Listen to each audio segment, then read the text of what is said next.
Good day, my name is Johan Visagie. I'm a 39-year-old farmer in South Africa.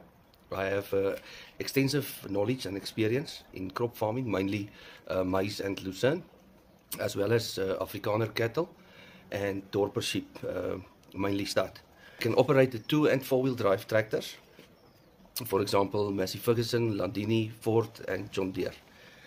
I can also use different attached equipment where we do plowing and tilling and planting, as well as haymaking, baling, feed mixers, pallet machines, and I also have some experience in operating the John Deere combine, the S670 and the 4630 John Deere sprayer.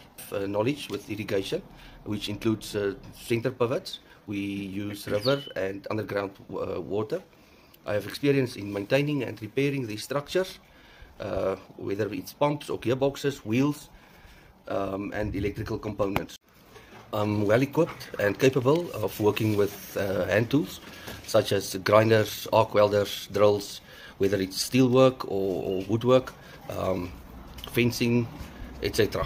I would really grab the opportunity, the privileged opportunity of working on a farm in the US. Thank you very much.